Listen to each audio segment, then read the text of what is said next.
Action Comics Annual 2022. Philip K. Johnson and Cy Spurrier writing with Dale Eaglesham and Ian Churchill on the art. So, this is a fairly standalone. It's not the next part of Warworld Saga. Mm-hmm. It's not the next part of that. It's a standalone story. It does tie into Warworld Saga because there's some backstory for the Mongol who is. Although, of course, in this, he's not the Mongol who is. He's the Mongol who will be, I suppose. They never actually say that out loud, of course. I'm just calling them that. No, yeah. It always makes me just the Mongol who was, like that's how they all end up, right? So Yes. yeah. But I do love the story for the parallels on how their upbringing created them. So to explain what this story is, this is a childhood Clark story where he is, 10 or whatever he is. Yeah. And it's basically the lessons that he gets from his mother, because he cheats a little bit when he's playing football. Or soccer, yes, for the American crowd. America. And he uses a little bit of super breath, and Martha notices and gives him some shit for it, and talks about why he can't cheat.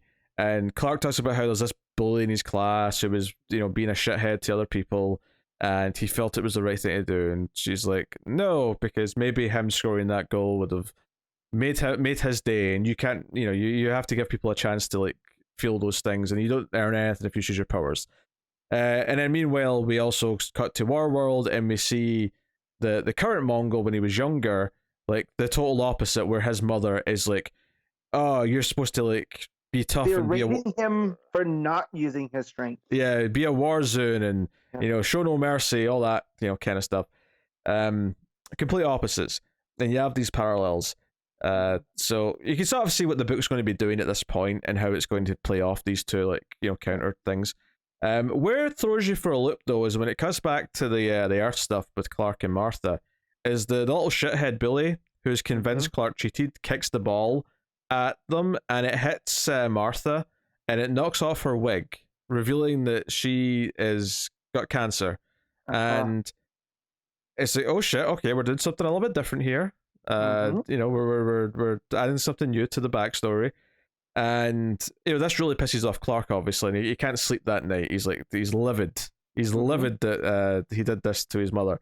So he sneaks out and he goes to try and find him, and this other kid's dad is like a drunk, and he's like berating him at the game for not winning. He calls him a sissy, and he almost dies. He actually like drunk drives away after he yells at the kid, and young Clark actually runs out and stops him from driving into traffic in the cornfield. So very sort of Smallville-esque Clark. I was gonna moment. say it reminded me of Smallville a bit, in the cornfield with the truck and that. But yeah.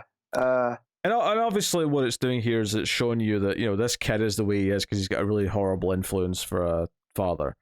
Right. And we got a little of that in the beginning part where Clark's telling Martha about, his dad's there and he's always yelling at everybody, not just his kid. And, he just, his dad, and then you get to find out why. The dad's just an a-hole, terrible parent, blames this kid for the mom leaving, Yeah, he's always drinking.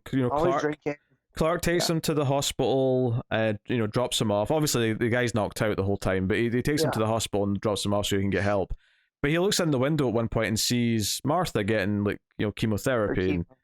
And we cut back to Warworld through all this as well, and show like a completely different style of parenting where Mongol's mother, who and he is like old Mongol's son, Mongol who was basically had sex with this woman and threw her aside, and this woman's like, no, you will prove that you're your father's son.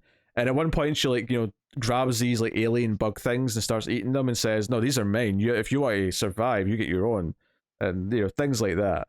So it's really setting up these completely different styles of thing. And he goes and catches this alien wolf-like thing and he throws it down in front of her and offers some of the meat for her because she needs strength because she got hurt, and she slaps him and says, the war zone does not protect, and gets mad at him for showing sympathy. So I mean, if I have a critique of the issue, And it's not because I do think it's really good.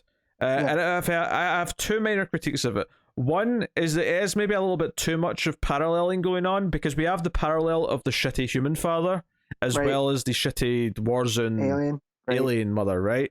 And they're both valid in their own way. I don't know if I need them both in the same comic, though, is the only thing. No, but I get the point that with the bully's dad, it's that this kid, like, is that Clark wants to go, like, settle this kid's hash, and, like, Martha's like, well, you can't, because if he'll break his hand if he punches you. Like, you cannot respond the way that he wants you to, right? And we have to get, like, why this kid's so shitty. It's not even his fault. He's a product of his environment.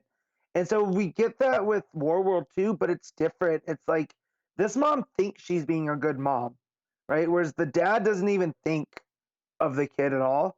Is she's doing this all the Warzone way that he's going to be better because of it. For sure. You know, like I get the reason for both comparisons, because it's showing you that on Warworld, the Mongol who's going to become Mongol, he becomes that way because he actually does learn from his mother, and it was the right lessons in the context of Warworld to survive.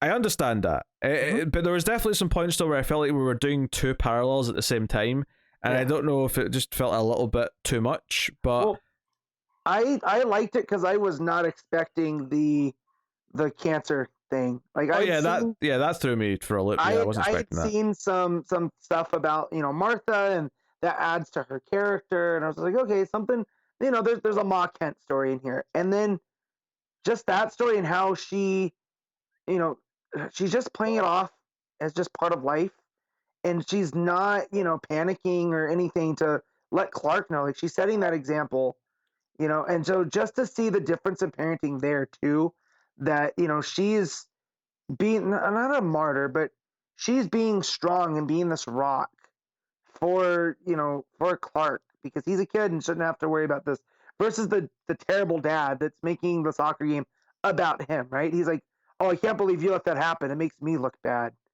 and and then you contrast that with Warworld and the different parents too that are going on there, because the thing that you kind of skimmed over at the Warworld is like, there's a culling day, and that, they're going to kick them out of their group, and to leave them in this wasteland.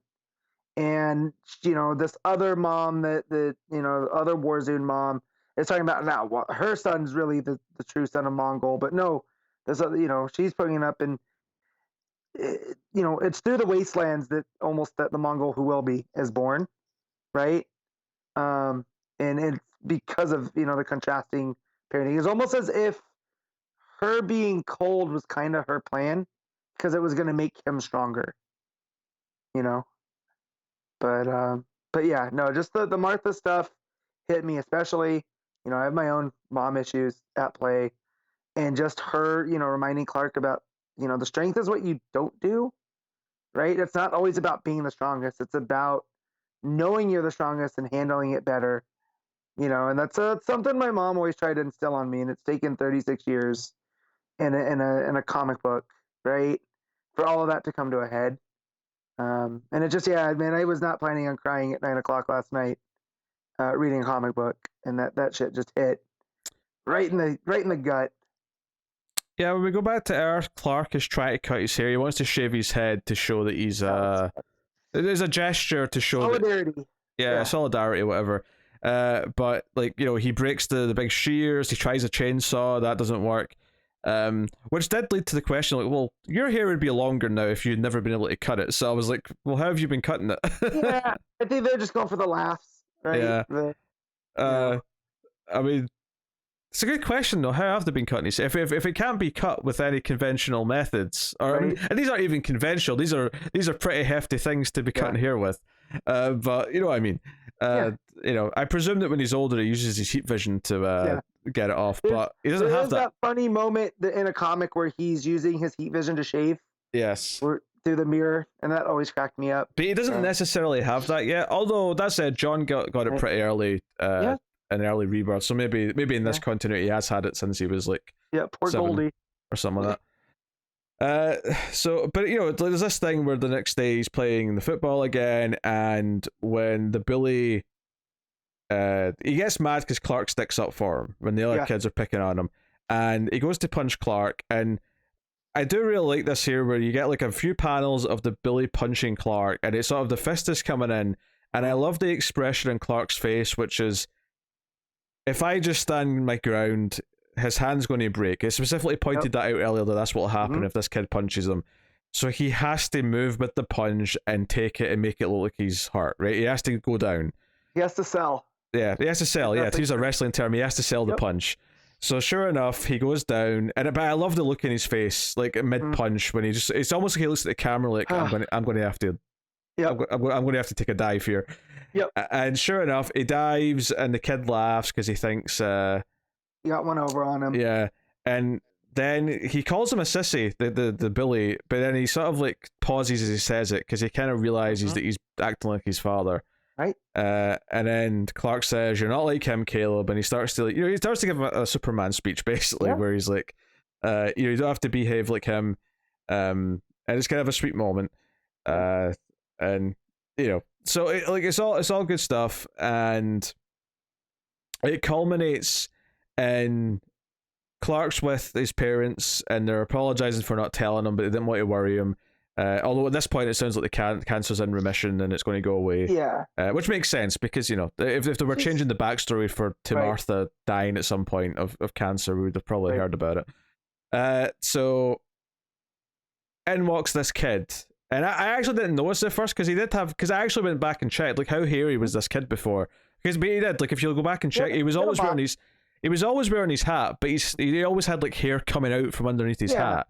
So just a little bit, not a lot. But I didn't notice at first at the start of this page that he comes in the hat, and then he apologizes for what he did with the ball earlier in the issue, and he pulls off his hat, and it's this moment of solidarity. And I don't actually know if there's an implication here that Clark said he was going to do this because that's what he was trying to do earlier. He was trying to cut his hair. Yeah, well, it's because the kid's visiting the hospital because that's where his dad is, and he sees Martha there, and so that's how I took it, is that he saw what Martha was going through, and then this is like his apology, is because he's going to show solidarity, like, because he did. But we don't really see that he sees Martha's at the hospital, though. You're kind of like making, you're not making it up, but you're kind of, you're just adding that in yourself, though. The way Clark sort of looks at him, though, kind of, like, either this is thematic, just like a big coincidence that he has the same idea that Clark did, or Clark actually mentioned to him that he was thinking of doing this for his mother, and obviously we knew he couldn't because he tried, and failed miserably. Well, I'm proud of myself for filling that in. That's how I'm going to take this.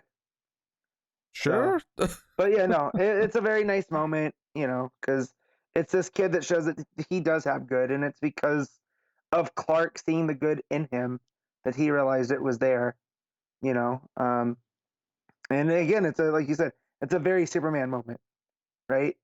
Of Clark talking to this kid and giving him the compassion he so desperately needs, and not resorting. That is the strength at play here, is that he's the stronger person for seeing that in Caleb. Yeah. So I'm wondering, were you confusing the earlier scene where it's Clark seeing Martha getting the chemo? No, maybe. Because that's at the hospital, but that's Clark who's seeing it because he's just dropped off the dad. I'm conflating the two, and I'm just, That's what I'm thinking you maybe did. Sure, but that's still, I mean, I don't think it lessens the moment, at all.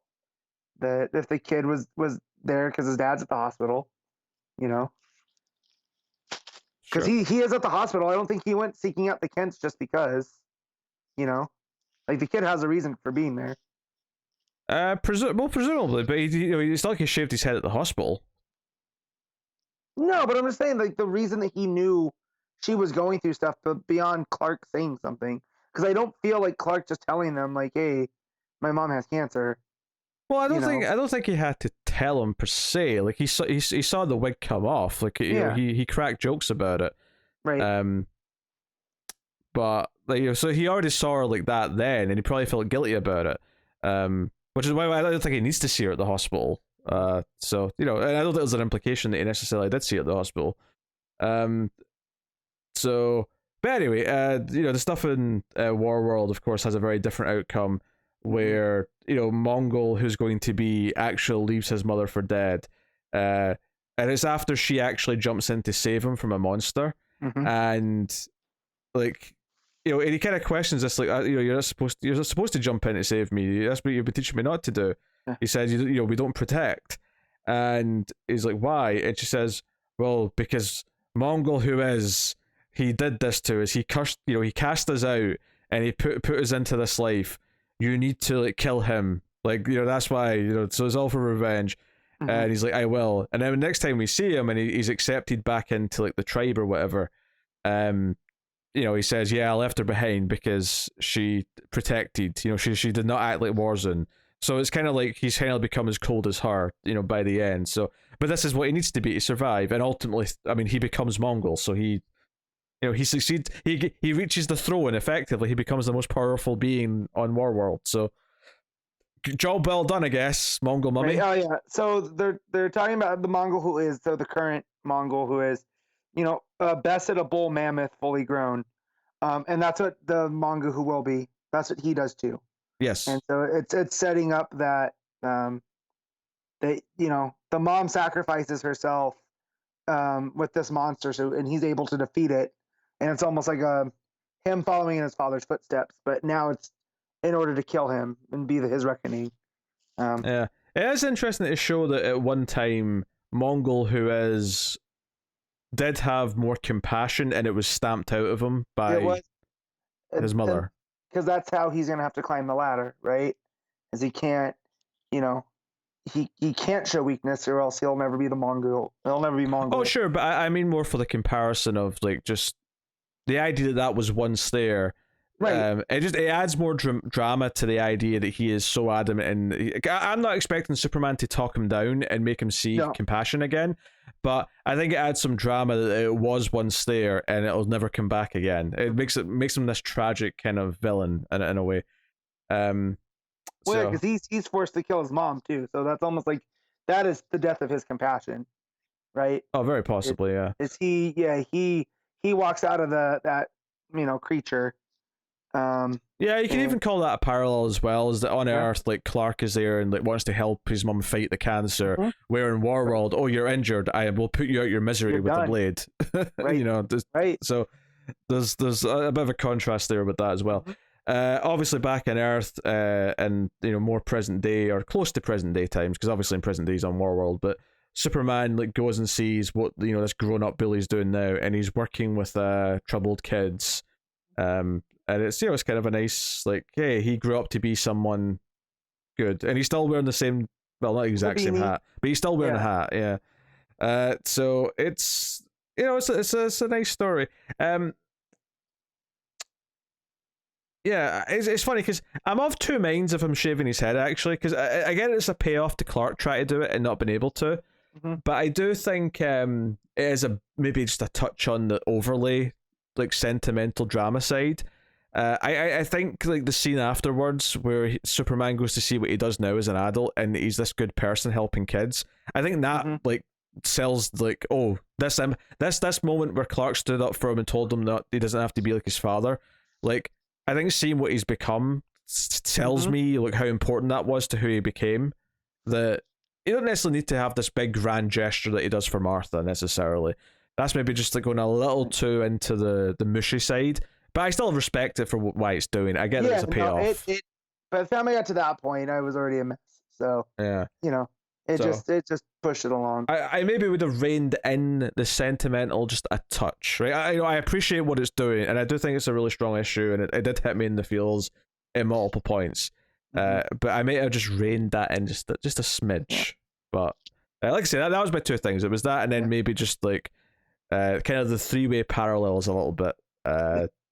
This is Bad Parenting 101, as told by Philip Kennedy Johnson and Cy Spurrier, right? Yeah. But yeah, I mean, like I say, I understand what it's doing, because you're getting good parenting on Earth, bad parenting on Earth, and then good parenting on Warworld, and you're kind of comparing the differences between the three.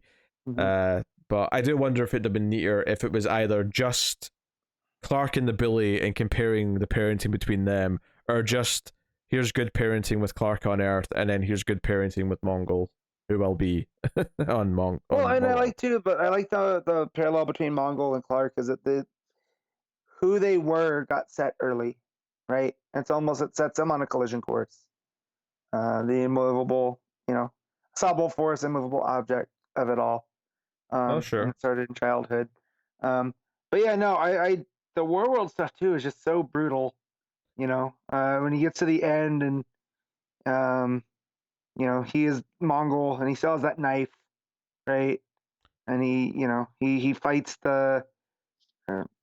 he kills all of those, the cannibals, right? And he emerges back to his people after, time has passed. I liked all that too, because it really cements what the world culture is. Yeah, obviously on the art, basically the art is a split between Earth and War World, which is makes it really easy to transition between them. So any differences do feel kind of natural because they're on different planets.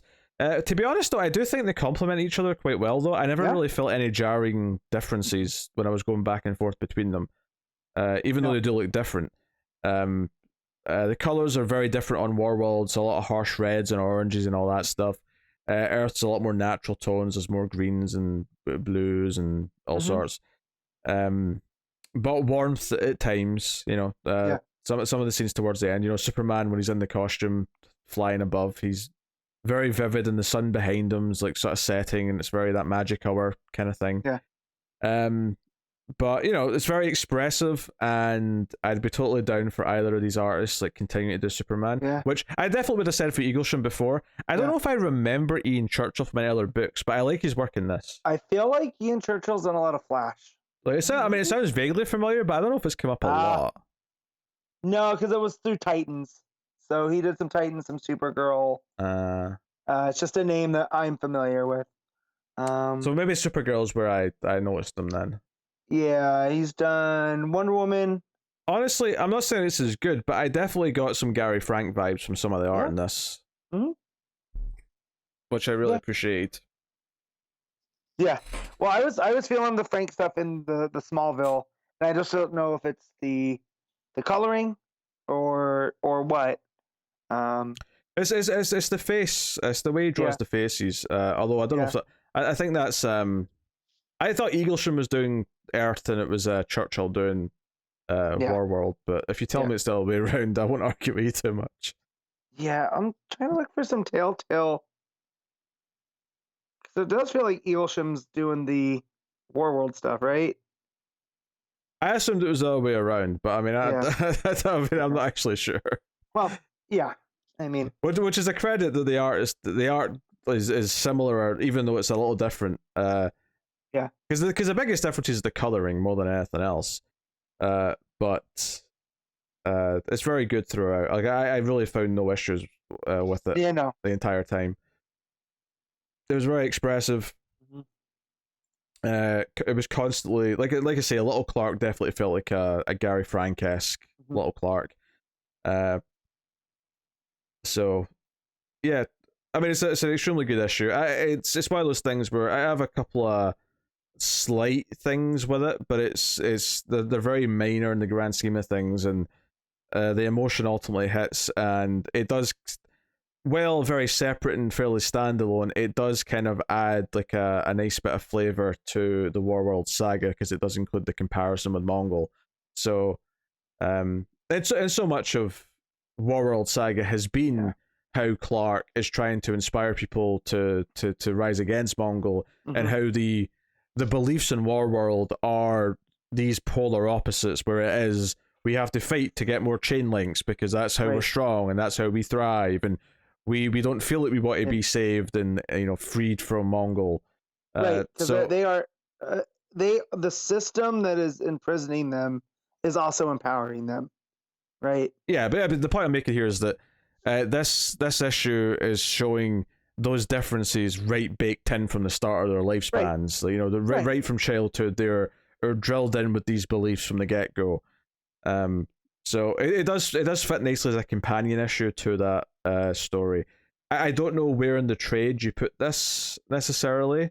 Yeah, that's a weird. Maybe as like an interlude in between. I think you have to be. It'd probably be before the last issue, because the last issue action was the start of the next like sort of arc in Warworld Saga. So I suspect that they put it in between the two parts. So real quick, just for some clarity on this, was I looked it up, and it was Philip Kennedy Johnson and Dale Eaglesham did the Smallville Superman story, and then Cy Spurrier and Churchill did. Oh, so I was right on the art. Yep. That's cool. Okay. You were. So, and they split it along those lines and then put it together. So, at least that's according to CBR. That's what I found as you were talking. So, but yeah, no, I love this issue, and again, I wasn't ready for it to hit me the way that it did. So yeah, especially with the mom stuff and Ma Kent, and just I felt like her hair was weird, and then when you find out that it's a wig, everything dawns on you that like, oh man. So yeah, no, I just really enjoyed the story. What you rate in Action Comics Annual 2022? I'm giving this a 9. Yeah, I'll probably 8.5 just because I do have those couple of little things, but it is a very good issue, and this is a good annual. Like, sometimes I come out of an annual feeling like it's tacked on. They just wanted an excuse to have an annual. This is a bit more like, oh no, this justified its price of admission. This actually worked really well, and I appreciate that it's one big story and it's not like a couple of shorter stories.